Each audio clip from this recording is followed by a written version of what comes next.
Avec Éric Zemmour. Bonjour Éric. Bonjour. Ce soir, grand débat entre les deux derniers qualifiés de la primaire de la droite. François Fillon, ultra favori, mais les deux finalistes ont chacun leur faiblesse. Il se plaint. Il n'a pas été soutenu. Personne ne l'a défendu. Il a été calomnié, sali par des groupes d'extrême droite, insiste-t-il. Leur crime, leur surnommé, le surnommé Ali Juppé. Et oui, Alain Juppé ne s'en remet pas. Il ne cesse de le répéter, même s'il sait, ou devrait comprendre, qu'il ne fait ainsi que répandre l'offense. En voulant se victimiser, il donne du crédit à l'insulte. Mais Alain Juppé n'a pas tort de se plaindre.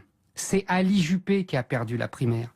L'homme de l'identité heureuse, d'un multiculturalisme qu'il voulait croire pacifié, des accommodements raisonnables avec l'islam, l'ami de Tarek Oubrou, imam de Bordeaux, qui, malgré ses propos apaisants, n'a jamais renié sa proximité avec les frères musulmans.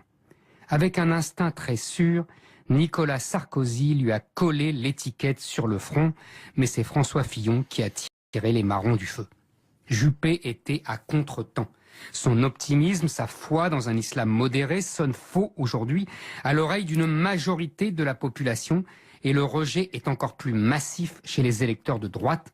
En politique, les fautes de temps sont mortelles. Pourtant, son programme économique et social était beaucoup plus en phase avec la majorité des Français. Son libéralisme mesuré, ses réformes prudentes, son respect des partenaires sociaux, tout cela plaisait aux électeurs, mais pas aux électeurs de droite. Et pas aux 4 millions qui se sont déplacés pour la primaire. Ce corps électoral-là n'avait pas peur de l'augmentation de l'âge de la retraite, puisque près de la moitié d'entre eux sont déjà à la retraite. Il se réjouit de la suppression des postes de fonctionnaires car ils payent beaucoup d'impôts. Il ne craint pas la baisse des allocations chômage car ils ont un emploi. Ce sont les inclus et non les exclus qui se sont rendus aux urnes. Comme Sarkozy, mais pour d'autres raisons, Juppé s'est trompé d'électorat. Et pour vous, Fillon, de son côté, François Fillon a tout juste ? Fillon a coché habilement toutes les cases de cette élection. Mais l'avenir pourrait lui jouer des tours et des mauvais tours. Parce qu'il est à contre-temps. Lui aussi est à contre-temps. Un contre-temps historique. Sa révolution thatchérienne a 30 ans de retard. Les anglo-saxons sont déjà passés à autre chose. Le libre-échange n'est plus leur tasse de thé, moins encore la rigueur budgétaire. Theresa May, en Angleterre, défend désormais la préférence nationale. Et Donald Trump s'apprête à relancer l'investissement public par une politique de grands travaux.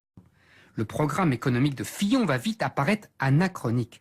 Une spécialité d'ailleurs des dirigeants français depuis des décennies. À chaque fois, les politiques de relance ou de rigueur, décidées par la droite comme par la gauche, furent en décalage avec le mouvement de l'économie mondiale. Ces erreurs de pilotage ont été payées durement par les vaincus de la mondialisation, ouvriers, employés, chômeurs, jeunes non diplômés, tous ceux qui ne sont pas venus à la primaire, qui votaient jadis pour la gauche et l'ont déserté pour le Front National ou l'abstention. Cette France périphérique qui ne vit pas dans les grandes métropoles, tous ceux qui font souvent basculer la présidentielle, la seule élection pour laquelle ils se déplacent. François Fillon ferait bien de s'en souvenir pour ne pas, à son tour, se tromper d'élection. Éric Zemmour, on n'est pas forcément d'accord. RTL Matin, 8h20, Jérôme Chapuis. C'est ce qui s'appelle remettre l'église au milieu du village. Les finalistes de la primaire, c'est l'électorat catholique.